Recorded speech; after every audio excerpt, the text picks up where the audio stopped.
Corinthians, né? Ramon e Emiliano Dias, Fabinho Soldado pegou o microfone e fez questão de anunciar oficialmente, para que não haja nenhum tipo de especulação, de que a comissão técnica, que já tem contrato até o fim de 2025, que eles permanecerão no cargo, que eles estão mantidos, garantidos e que eles continuarão. O trabalho segue, disse Fabinho Soldado. Eles têm uma última rodada, que eles vão jogar ainda com objetivos a cumprir, ou seja, ninguém está de férias, é isso que ele quis dizer, mas que o planejamento para 2025 já começou e com esta comissão técnica.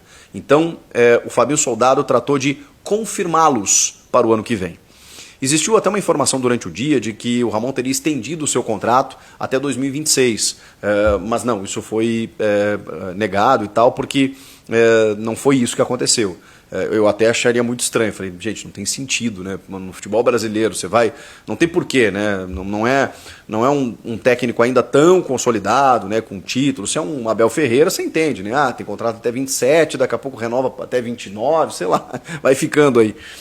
Tem um respaldo muito maior, né? Por tudo que conquistou. O Ramon chegou agora, e eu entendo a manutenção, né? Não é nenhuma renovação, porque ele já tem contrato, mas não faria sentido até o fim de 26, né? Só para pagar mais uma multa, né? Porque a longevidade a gente sabe que no Brasil ela não é tão grande assim. Mas aí eu queria falar sobre essa manutenção, né? Eu fui um crítico do Ramon e do Emiliano. Na verdade, assim, eu critiquei e elogiei, né? Quando eles foram mal, eu critiquei. Quando eles foram bem, eu fiz elogios. Acho que essa é a coerência da coisa, na minha opinião, né? Muita gente pergunta, poxa vida, quando o cara vai mal, você critica. Sim, é assim que funciona. E o meu argumento para que ele não renovasse, para que ele não continuasse, era porque nos momentos mais decisivos da temporada eu senti falta ali de uma interferência direta do treinador. Eram coisas muito visíveis, tá, gente? A gente daqui, sem nenhum tipo de pretensão, né? Porque a gente analisa, acompanha e tal, e o torcedor teve a mesma opinião. A gente não pode saber mais do que o treinador que está lá. Quando eu digo isso é que, poxa, tinham coisas óbvias nos jogos contra o Flamengo, contra o Racing, que a gente falava assim, cara, não é possível. Não é possível que o Corinthians vai deixar isso acontecer, que o Ramon vai deixar isso acontecer. E ele fazia isso, ele abriu o time, ele foi vulnerável, ele rifou as classificações num momento em que o Corinthians poderia muito bem ter conquistado um grande título na temporada. Claro que tinha o brasileiro na zona do rebaixamento, e aí jogos de 3 em 3 dias, e aí desgaste de jogadores, o Garro estava muito desgastado, veja com o Garro agora mais descansado, né, mais refrescado, né, jogando uma vez por semana praticamente, como ele pode render, né? Ele estava jogando todos os jogos ali, mesmo que o Coronado tivesse sido titular em uma ou outra partida, e até ido bem, inclusive, o Garro era um cara muito desgastado, né? E o Corinthians não estava pleno, não estava bem, estava preocupado com a questão do brasileiro, a coisa não aconteceu, né? Atrapalhou realmente, mas era uma chance de conquistar um título. E eu acho que ali a comissão técnica foi muito mal. Qual era a minha análise futura, né? Do tipo assim, caramba, quando o Corinthians precisar, eu preciso que o Corinthians dê o salto. Acho que o Corinthians, com o elenco que montou nesse segundo semestre e com os reforços que chegarão, pode pensar maior, pode pensar grande, pode querer mais. E aí acho que você precisa trazer um técnico para dar um salto. E aí por isso o Luiz Castro, sei lá, um outro estrangeiro, né, para trazer um cara cascudo aí para poder conquistar grandes títulos. E aí, eu tô para dizer para vocês que depois das eliminações ali, especialmente na Sul-Americana, né, que na Copa do Brasil já tinha caído, na véspera do derby, vocês vão lembrar, muita gente chegou a dizer que o Ramon seria demitido. Mas assim, que o Ramon já estava fora.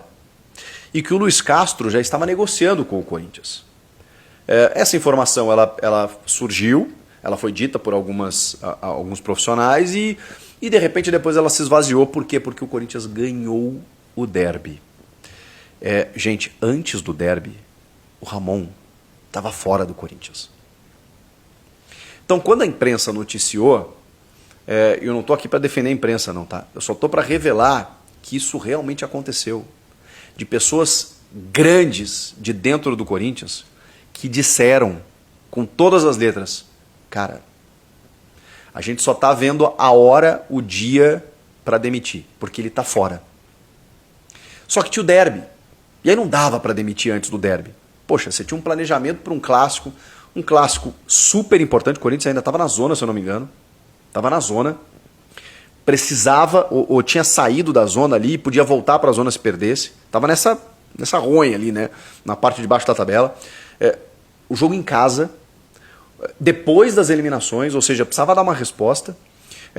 Não vencendo um clássico depois de 3 anos. Então assim, cara, era um desespero total. Como que você demite o técnico ali? Não dava tempo, era segunda noite o jogo. Você vai trazer um técnico, o cara vai chegar segunda de manhã? Não dá. Como? Quem? Você vai ter um cara ali no banco de reservas, lá, um cara da comissão permanente, o técnico do Sub-20, o Rafael Laruccia, por exemplo, de novo, para comandar o time. Era muito arriscado, era um derby. E aí ele meio que foi mantido. Até porque se sabia que a relação dele com os atletas era boa. Era ok. Então, os caras não quiseram arriscar. Mas faltou isso aqui, ó, para o presidente meter o louco e tirar o Ramon. Veio o derby e o Corinthians ganhou. Aí deu aquela do tipo, tá, pô, uma vitória super importante, por tudo que simboliza uma vitória no derby, né?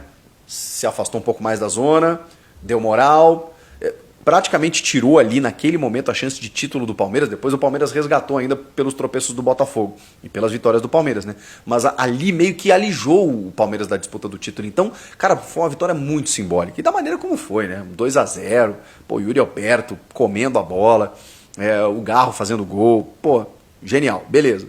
Aí pá, o clima, porra, mudou completamente, né? Mudou o vestiário e tal, papapá. Seguraram. A partir dali, não é que o Corinthians não perdeu mais. O Corinthians ganhou todas. O Corinthians foi ganhando. Esquece. Porque não tem como hoje você... Não teria como hoje você demitir o Ramon. E isso convenceu, especialmente o presidente Augusto Melo, de que não dava para mexer. Não dá e não tem como. E não é uma coisa do tipo assim, putz, que saco, vamos ter que manter... Não. Que é a mesma análise que eu tenho. Eu não tô aqui dizendo para vocês, caramba, pô, eles foram mal nas Copas, então, mas, pô, também, né? Ganharam 8 agora, vou fazer o quê? Tem que manter. Não. Eu estou aqui dizendo assim, gente, eles se recuperaram. Eles fizeram mais até do que eu esperava. Porque eu ainda pensei assim, cara, não vamos esquecer o que eles fizeram nas Copas, eles erraram nas Copas, daqui a pouco eles vão ganhar meia dúzia de jogos, ou, sei lá, o time classifica para a Libertadores e a gente vai esquecer disso. Mas não é só isso. O time está jogando de um jeito que há muito tempo eu não via. O time encaixou de uma maneira inacreditável. Claro que tem a chegada do Memphis, claro que tem o Yuri Alberto iluminado, mas isso não é só trabalho deles, isso é trabalho dos técnicos também. É a questão do sistema tático que favoreceu o André Carrilho no meio, a volta do Breno Bidon, a volta agora do Ranieri, a consistência defensiva, a ponto do Hugo ser menos exigido. Cara, são 8 vitórias. E não são 8 vitórias contra times só da ponta de baixo, contra inimigos diretos. É contra todo mundo, cara. O Corinthians está ganhando de todo mundo. Gol do Criciúma fora, gol do Vitória fora, gol do Palmeiras em casa, gol do Vasco. Tá ganhando, cara, de todo mundo. E de um jeito consistente, e de um jeito interessante, num sistema tático consciente, com jogadores jogando bem, tá tudo dando certo. E aí tem mais um ingredientezinho aí, que não é tão inho assim, que determina a permanência do Ramon. A relação do Emiliano Dias com alguns jogadores, ela é absurda, no sentido de apoio, ligação, conexão, com o Yuri Alberto especialmente, como ser contrário a isso. Acho que foi uma decisão muito acertada, porque qualquer aposta, qualquer outro técnico seria arriscar. A maior chance de dar certo é você mantendo o que hoje está dando certo. E está dando muito certo, né? Pô, o time encaixou de um jeito, então dá sequência. Não tem como fazer diferente.